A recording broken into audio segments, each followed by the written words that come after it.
The Narrow Way, a short story by R. Ellis Roberts. 1.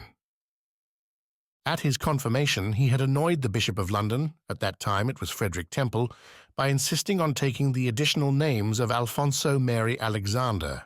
He had surprised him by the resolute manner in which he had answered his questions about the origin of taking names at confirmation, and enraged him by his explanation that he desired to be called Alexander in memory of that great Pope, the Lord Alexander VI, who had put the whole Christian world under an obligation by his discovery of the devotion of the Angelus.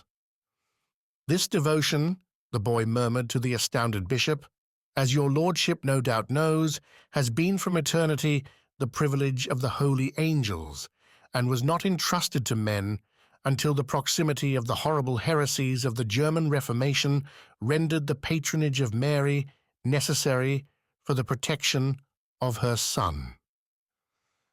The bishop's chaplain had tried to prevent Frank Lascelles' indiscretion, but Temple's abrupt gesture had hindered his efforts.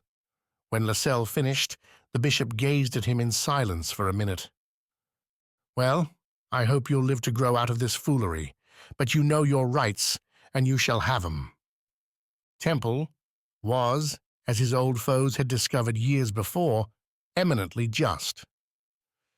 More than 20 years had passed since that confirmation.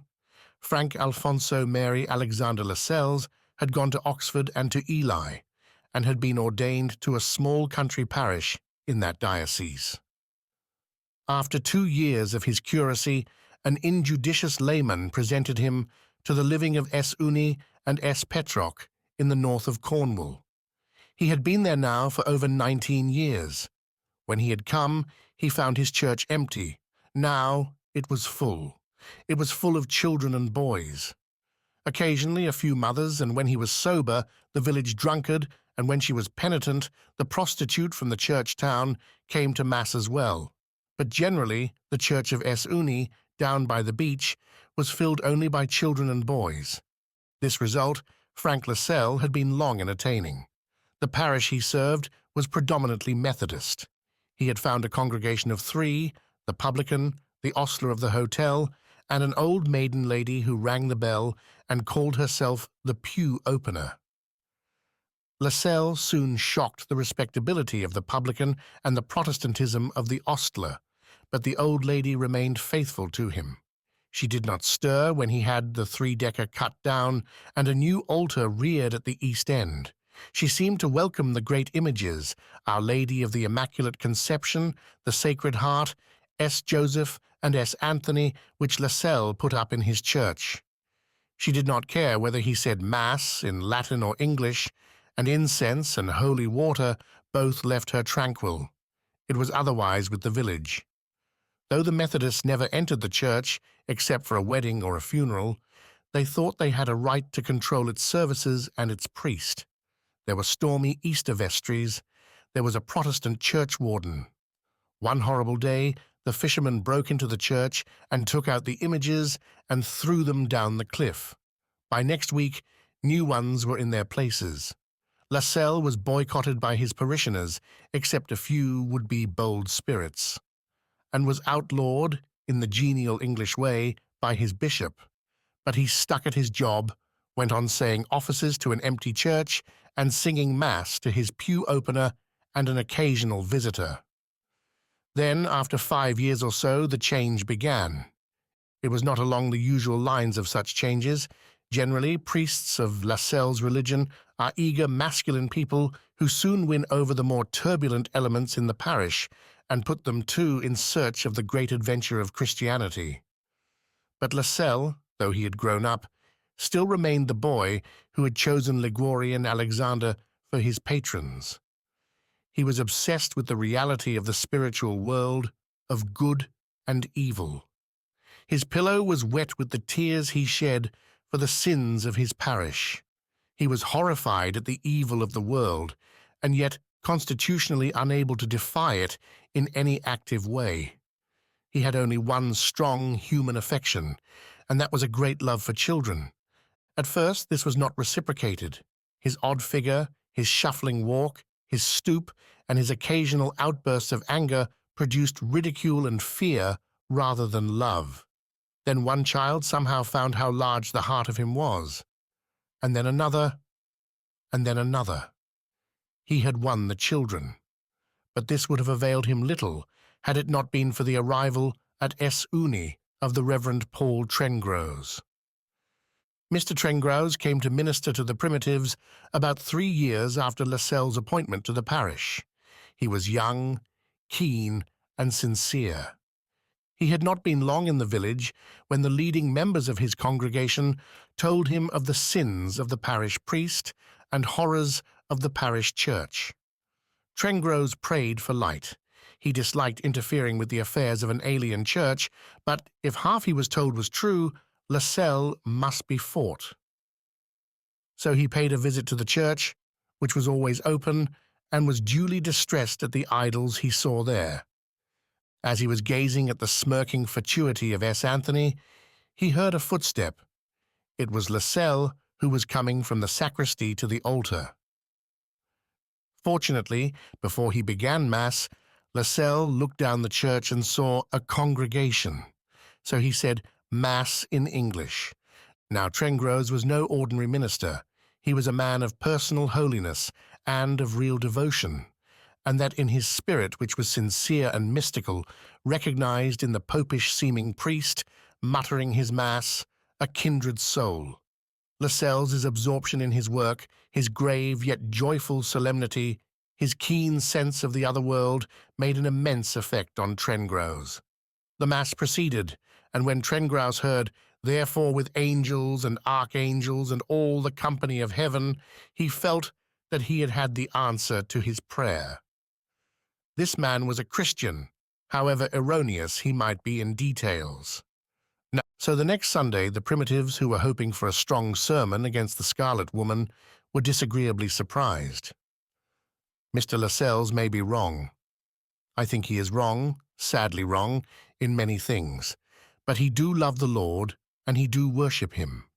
And brethren, no man calls Jesus Lord save by the Holy Ghost. Let us pray for Mr. Lascelles and the church people of S. Uni, and that we may all be led along the narrow way to everlasting life.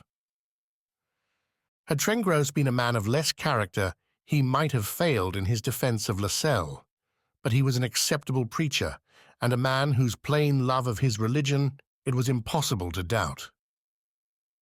So first with grumbling, later with a ready acquiescence, the villagers of S. Uni followed his lead. The result was odd. Lascelles attracted the children more and more, and his services attracted them.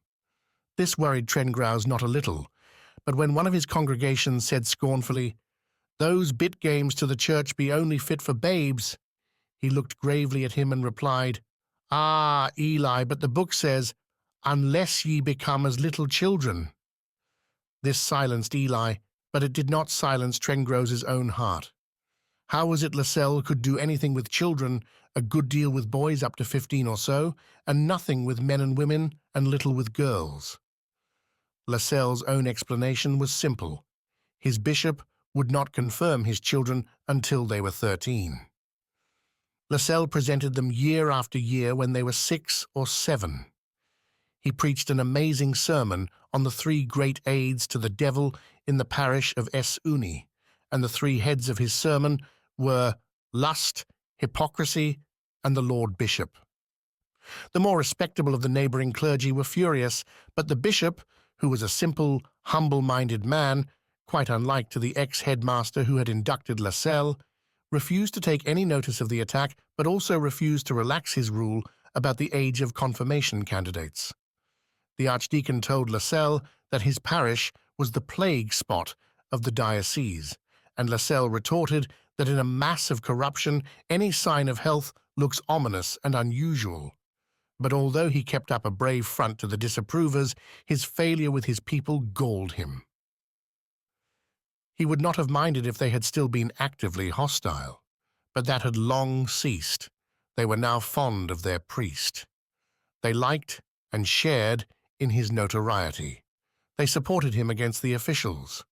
and when a malicious Protestant from London attempted to stir up a revolt against Lascelles, he was promptly put into the harbour, and Trengroze started a petition to the bishop, expressing the affection all we, whether church people or Methodists, feel for Mr. Lascelles. Lascelles' philosophy refused to permit him to see in his failure evidences of his incapacity for his work. He had the proud humility of the perfect priest. Regarding himself as a mere channel for divine grace, he forgot that his personality was so distinctive that it affected the way in which grace reached his people. Once an old friend had tried to make him see this, but the task was hopeless. "My dear fellow," said Lascelles, "I don't see what you mean. All they want is the gospel, and that I give them. I say Mass for them. I will hear their confessions. I instruct them. I lead their devotions. All beside is mere human embellishment. No doubt a more competent man would be more pleasing to them, but he could not do more than give them the gospel, could he?" On All Souls' Day, 1912, Lascelles was depressed. Early that morning, he had gone up to the cemetery and said a requiem in the little chapel. Then there had been the early Mass at 8:30 in church. The church had been full. Not only were all his children there, but there were a good many fathers and mothers, for the services on the Day of the Dead appealed to a deep human instinct with a power which not even Lascelles could spoil. The Dies Irae, sung in Latin, had sounded oddly from a congregation so predominantly childish, and Lascelles had preached a short sermon on the significance of death. We exaggerate the importance of death. It is to us death matters, not to the dead. For them it is a release, for us it is a warning. Death of the body is only a symbol. It is death of the soul we must fear.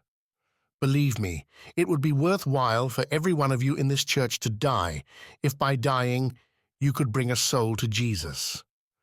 God knows I would die for you, if that would bring you. There are those here today, you, Penberthy, and you, Trevose, who have not been to Mass since you were boys. Make a new resolution today and ask the Holy Souls to help you keep it. Come to your duties and return to your church. Lascelles felt at the time that his appeal lacked force. He knew that after Mass, Penberthy would say to Trevose, "Bootiful service, bean't it, Tom?" "Yes, it be that. I do like it for once or twice, but for usual, give me the chapel. It be more natural-like." "Yes, it be. Poor Mr. Lascelles, I did think he would have a slap at us." "Yes, it be his way. My gosh, I don't mind." So Lascelles was depressed. He sat among his books reading a Renaissance treatise on death. He thought a great deal about death. Sometimes he feared it horribly. It seemed the great enemy of faith. It was so disconcerting a thing, so heartless, so unregarding. At other times he felt defiant. But never did he reach the spirit of S. Francis about death. He was too remote from natural life and the events of animal birth and death to understand death as an ordinary thing, something not less usual than the sunset. "It may be," he read, "that there be more deaths than one, for it is evident that some are so hardened in sin that the death of the body comes long after the man has been really dead. Such men are commonly gay and cheerful, for with the death of their soul has died all godly fear, all apprehension of judgment, all hope of salvation. They become but as brutes. Wherefore the Church has always held that heretics, if they be obstinate and beyond recall, may be handed over to the secular arm for the death of the body.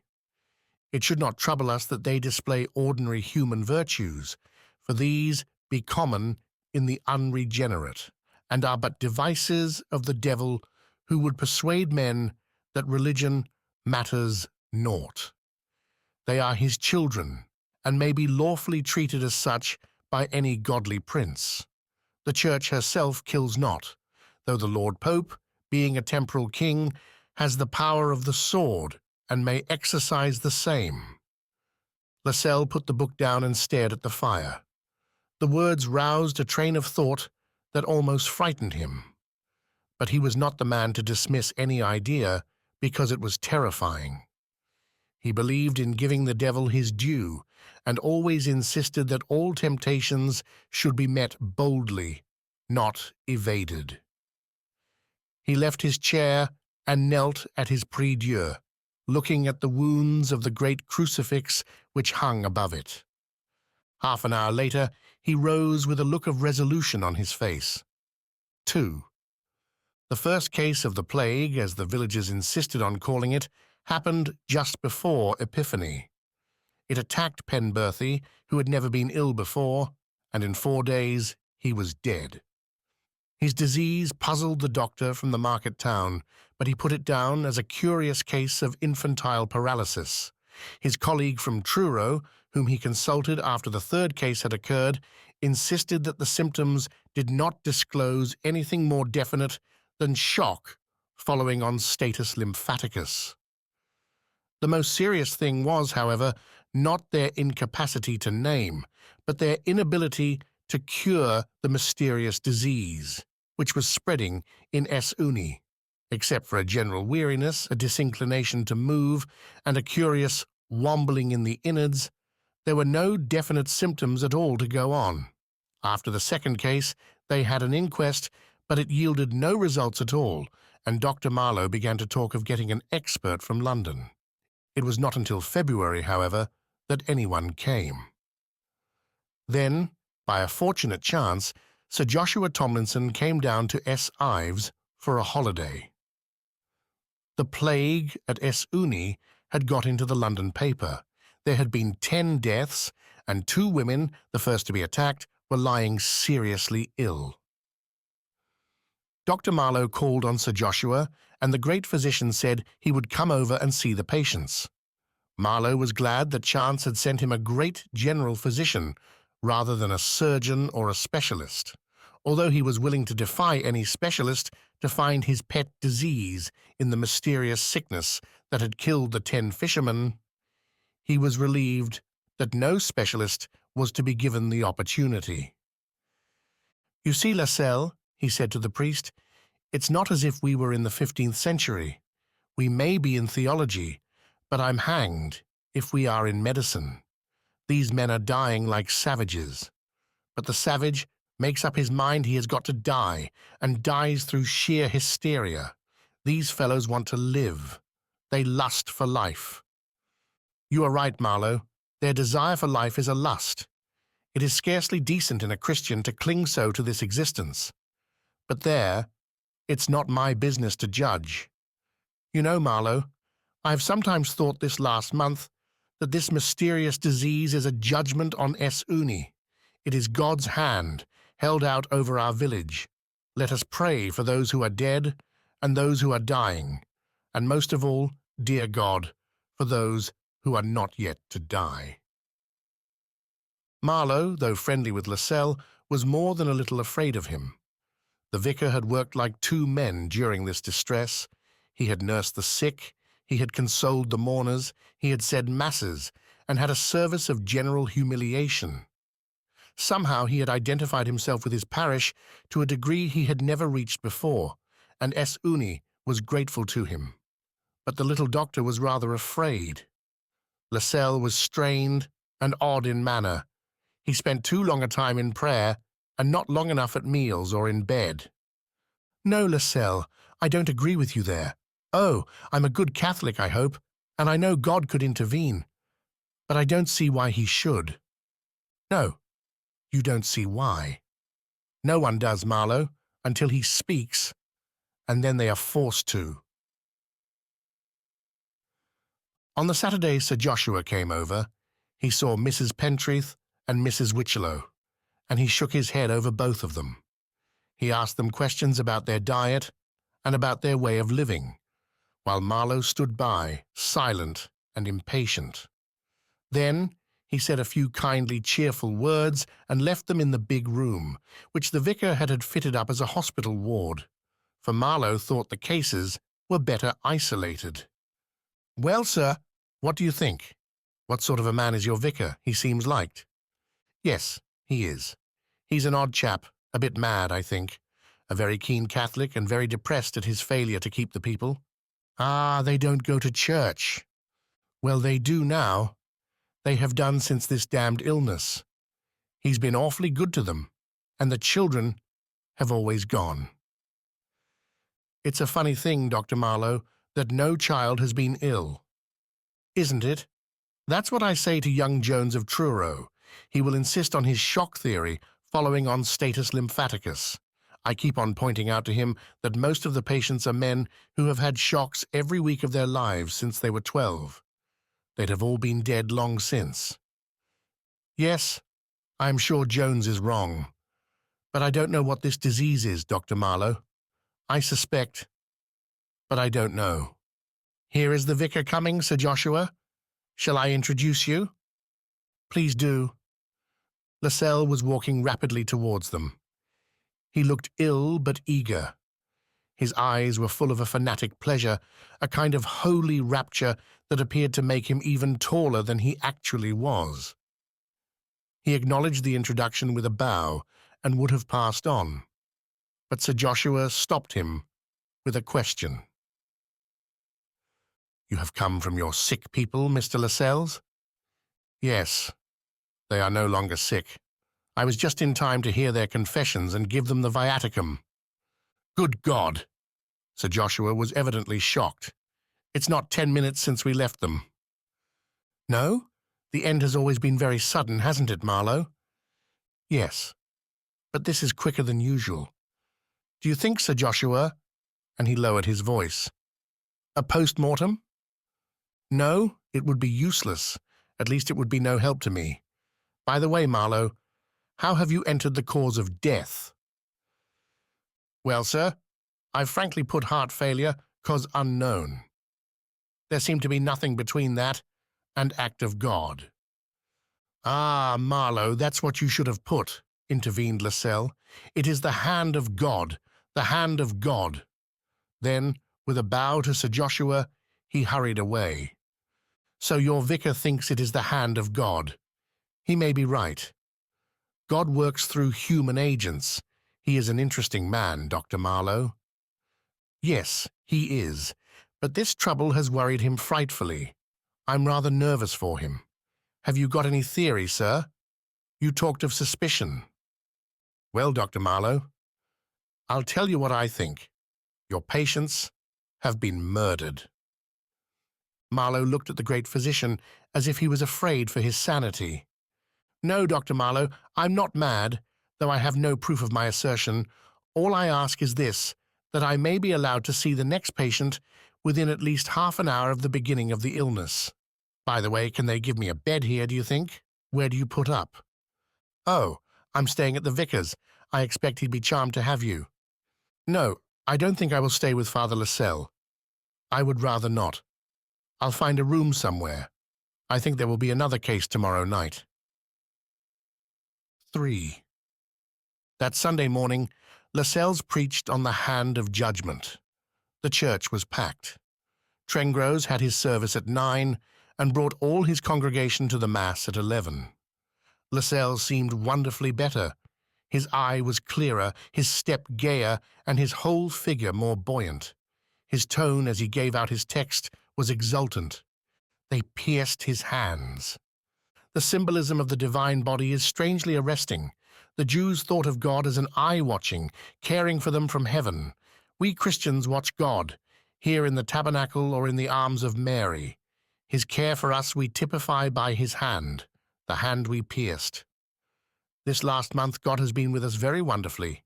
He is always with us in the Holy Sacrament, but lately he has been with us in the sacrament of death. His hand of judgment has been over and under us. It has clasped us, and some of us it has not let go. Our natural feeling is one of fear. We are not used to such immediate handling as this of our gods. We have most of us tried to apply religion to our life. Now we have to try and apply our life to religion. God will have us think of nothing but him, speak to none save him, hope for none save him. His hand is still with us. It will bear yet more away from S. Uni before we learn our lesson. Let me help you to learn that lesson right. Let us all take care that we renew our trust in God, that we recognize His hand, that we answer His love. Sir Joshua had listened attentively to Lascelles' sermon. He seemed vaguely disappointed, and he was unwilling to discuss it with Marlowe afterwards. There was no doubt that Lascelles' almost fatalist attitude, while it annoyed the doctor, had a strange welcome from the villagers. They turned in a childlike way to the words of this man who spoke as one who knew the ways and the meaning of the Almighty. Never had Lascelles so much real devotion from his people as he secured during the plague. It was not that they shared his feeling of complete abandonment to the will of God, but the fact that he had such a feeling made their fate seem more tolerable. On Sunday evening there was a new case, as Sir Joshua had expected. The disease attacked Mrs. Bodley, the wife of the chief grocer in S. Uni. Marlowe was summoned immediately, but he found Sir Joshua already at the poor woman's bedside. She was frankly terrified. In this her case differed from previous ones, in which the sufferers, though generally resentful, had been not the least afraid. Mrs. Bodley had been at Mass that morning. She had got back and prepared the dinner. At tea-time she had felt queer, but after tea she was better. Then, as she was getting ready to go to the special service of exposition, she fell down and had to be carried up to her room by her husband and sons. She was, unlike most of the tradesmen's wives, a nominal churchwoman, but she had never been confirmed and rarely went to church. The fit of external piety roused in her by the plague was frankly based on nervous alarm. She felt that God was taking it out of S. Uni in this way, and she was anxious to escape. Her illness found her divided between anger and fear. She was angry that her efforts to placate divine wrath had not been more successful. She was terrified of dying, terrified still more of death as a punishment. In the most desolate way, she sought reassurances from Marlowe and Sir Joshua, but neither could give her any certain consolation. The disease presented no different aspects. It indeed presented no aspect at all except extreme weakness, astonishing slowness of the pulse, and irregular beating of the heart. Although Sir Joshua was there within 5 minutes of the seizure, he admitted to Marlowe that he could discover nothing of what he suspected. "I'll be frank, Dr. Marlowe. I suspected poison. I still suspect it. I believe all these people have been poisoned in an extremely subtle way by a man so fanatical as to be almost mad. But I can find no trace of the poison. In this case I will, if you will permit me, conduct a post-mortem, but I expect I shall fail. If I do, I must take my own line if you wish me to help you." "Really, Sir Joshua, you talk more like a detective than a physician." "This is a detective's business, Dr. Marlowe. I wish it were not." Before they left, Lascelles arrived. He had been summoned by Mr. Bodley, and he came prepared to give Mrs. Bodley the last rites. As the boy with the light and the bell approached the stairs, Sir Joshua whispered to Marlowe, "Your vicar seems very certain of her death." Marlowe shrugged his shoulders. "We haven't saved a case, you know." The post-mortem yielded no result. That evening, Marlowe dined with Sir Joshua at the village inn, and after dinner the great physician told him of his suspicions. Marlowe listened at first angrily, then with an incredulous horror. "It can't be. The man lives for his parish, I tell you. Why, he would die for it." "Yes, I believe he would. Had I found what I looked for, he certainly would." "Ah, but my dear sir, there isn't a trace of any known drug. There's no trace of anything." "No. I had expected to find, but never mind. I have a great deal of experience, Dr. Marlowe, and I am convinced that your vicar has been murdering his parishioners, and tonight I am coming to tell him so. I will walk home with you. You may be present or not, as you please." 4. Lascelles looked up a little wearily when Sir Joshua had finished speaking. "Is that all?" Marlowe intervened. "Look here, old man, I only came because— You'll forgive me, Sir Joshua. I didn't want you to be alone under this monstrous, this fantastic accusation of Sir Joshua's. You've only got to contradict him, and we'll go." Lascelles looked gratefully at his friend. "Thank you, Marlowe, but Sir Joshua is right in telling me his suspicions. You have finished, Sir Joshua?" "Yes. I should like your explanation if you have one, or your admission of my charge, and your promise that this plague shall cease." "You use strange words, sir, for a man who has no evidence for what he says." "Yes," ejaculated Marlowe. "Yes, by Jove, you do." "Please, Marlowe, you will not be content with having relieved your mind, Sir Joshua. You wish me to answer you?" "I do. I require it. You know, sir, you great doctors have one failing. It is one priests have too. You cannot avoid talking to me as if I were your patient, a mental, a nervous case. You can't help believing that your firm tone, your almost, may I say it, discourteous manner will impress me. Well, it doesn't." Sir Joshua got red. Lascelles' words too entirely diagnosed his method. He was annoyed that he should seem so transparent to a man whom he regarded as at least half crazy. "I beg your pardon. There is something in what you say. Men in all professions have their, tricks." "Thank you." Lascelles got up and stood by the fireplace looking down on his visitor. In the last month he had changed. He seemed bigger and more masculine, more as if he now had personal responsibilities. He looked less of an official, more of a man. He spoke rather slowly. "You have accused me of murder, Sir Joshua. You ask me to admit my crime and to promise to cease. Well, I expected your visit. I have long been familiar with your treatise on Renaissance toxicology. It is as complete as any published book, and I am glad you and Marlowe came tonight. I have my answer ready. I admit nothing, and I promise nothing." Sir Joshua looked with a puzzled air at the priest. For a moment his accusation seemed a monstrous thing to himself. Then his common sense surged back. "Father Lascelles, your answer does not satisfy me. I must take other steps." "They will not lead anywhere, Sir Joshua. If you find no evidence, no other man can. You say my poor people were poisoned. Well, find the poison. You know you cannot. It is foolish to threaten me. But I will tell you what I had determined to tell Marlowe tonight. First, I do not expect there will be any more deaths from this plague for a long time.